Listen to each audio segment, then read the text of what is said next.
Olá pessoal, tudo bem?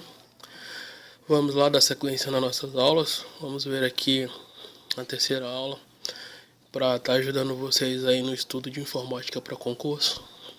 Bem, vamos lá, vamos falar hoje de tipos de software, se ele é proprietário, se ele é livre, se ele é gratuito. Vamos ver aqui as diferenças entre eles. Bem, o que é o software proprietário? Ele é basicamente aquele programa que você precisa comprar para poder usar, ou seja, precisa pagar para poder ter acesso a ele. Mas esse não é o seu único aspecto, é lógico. Por exemplo, você não tem acesso ao código-fonte dele. Sendo assim, você não pode alterar a estrutura padrão dele, mesmo que tenha os conhecimentos necessários para fazê-lo. Bem, os direitos autorais e os direitos de comercialização dele são todos do produtor ou criador. Logo, você não pode vendê-lo, distribuí-lo, mesmo doá-lo a seu bel prazer.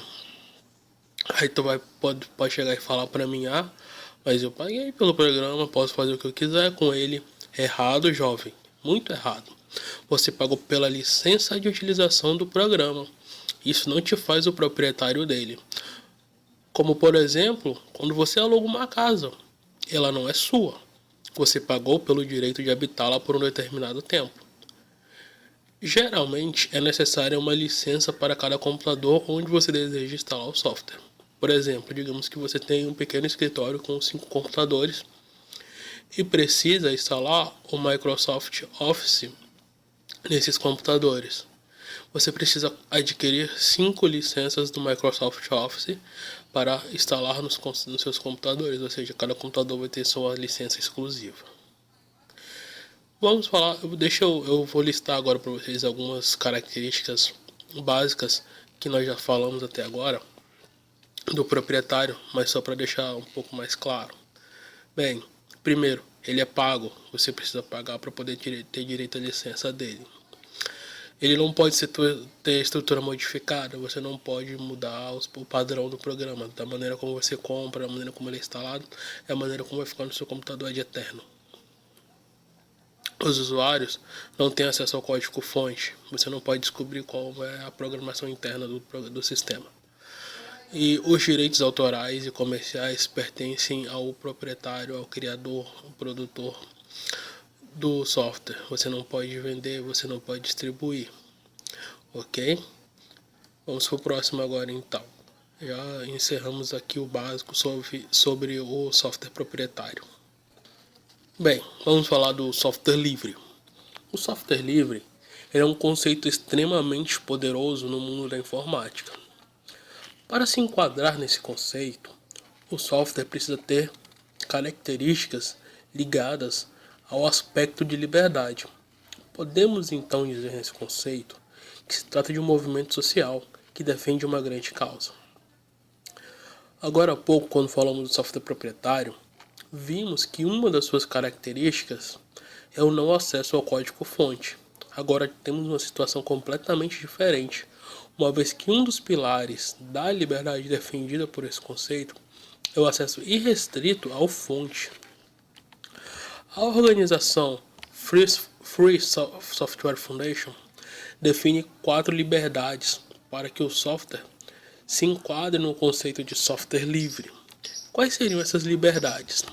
Bem, a primeira liberdade, ou liberdade zero, é a liberdade de executar o programa para qualquer propósito. Então, de acordo com essa liberdade, qualquer pessoa ou empresa pode instalar um programa, um software livre em qualquer quantidade de computadores para qualquer propósito que ela desejar. Liberdade de estudar como o programa funciona e adaptá-lo às suas necessidades. Bem, essa liberdade, ela diz que a pessoa tem acesso ao código-fonte do software, né? Tem direito de estudá-lo, descobrir como ele funciona e alterar ao seu bel prazer. Liberdade de distribuir cópias de forma que você possa ajudar seu próximo. Nesse caso, diferente do software proprietário, eu posso distribuir cópias de um software a maneira como eu achar melhor. Posso vender, isso a gente vai conversar um pouquinho mais lá na frente sobre o caso de vender. Eu posso doar, distribuir da maneira como eu achar melhor, certo? Liberdade de melhorar o programa e liberar seus aperfeiçoamentos de modo que toda a comunidade se beneficie. Bem, geralmente você encontra fóruns na internet ligados, né, a pessoas que desenvolvem programas em software livre. E essa liberdade diz que eu tenho o direito de alterar o código de alguém e disponibilizar na rede essas alterações, esses aperfeiçoamentos, para que todas as pessoas que utilizam aquele software ou precisam de um software daquele tipo possam utilizá-lo sem custo, basicamente. Isso é o básico que a gente precisa saber sobre o software livre, certo? Vamos agora falar do software gratuito ou freeware, como vocês podem encontrar, né, em algumas literaturas. Bem, eu acredito que esse seja um dos conceitos mais simples e básicos de software, né, quando a gente fala na classificação do software. O que é o freeware, o software gratuito? Ele é basicamente um software que você não precisa pagar nada para poder utilizá-lo, certo? Ou seja, você simplesmente instala. Ele é uma solução completa, né, com todas as utilidades que ele teria se fosse pago. Bem, mas eu tenho que fazer aqui uma observação importante, que o software gratuito ele pode ser tanto de código aberto ou pode ser de código fechado, certo? Ou seja, ele pode ser gratuito e livre ou gratuito e proprietário. Se for proprietário, ele vai tirando a parte de remuneração, né? Tirando a parte que ele vai ser gratuito, ele vai obedecer tudo aquilo que a gente conversou minutos atrás sobre as características do software proprietário, certo? Agora eu vou chamar a atenção de vocês para algo que eu acho muito importante, falando sobre o software livre, voltando um pouco. Nem sempre o software livre vai ser gratuito, embora a ideia é que sempre seja, mas nem sempre vai ser. Alguém pode desenvolver um aplicativo sobre a plataforma livre e decidir cobrar pela distribuição do mesmo. Bem, a única coisa que ele tem que respeitar são as 4 liberdades básicas do software livre que vimos antes.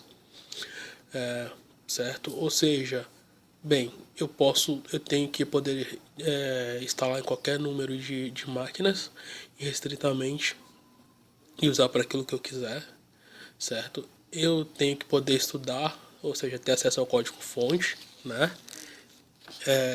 Eu tenho que poder distribuir como eu quiser, certo? E eu posso poder melhorar e distribuir isso para uma versão melhorada na internet. Se ele oferecer essas 4 liberdades, apesar de pago, ele continua sendo livre. Bem, vamos falar agora do open source. O que acontece? Às vezes, eu vejo as pessoas confundirem software livre com open source ou código aberto. Não que as pessoas estejam exatamente erradas, mas na verdade existem algumas diferenças. O movimento open source ele surgiu mais ou menos 5 anos após a iniciativa Free Software ser criada. Os criadores do open source discordavam de algumas das ideias do Free Software, né?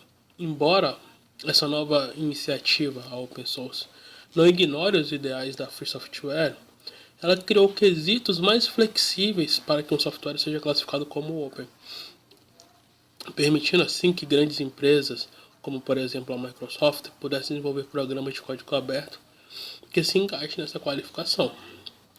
Uma vez que para essas empresas ser classificada como software livre seria bem mais complicado, certo?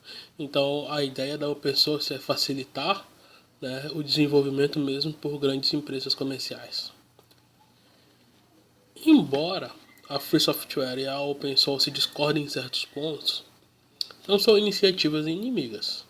Elas reconhecem uma a importância da outra e se respeitam. Bem, o que eu vou frisar aqui?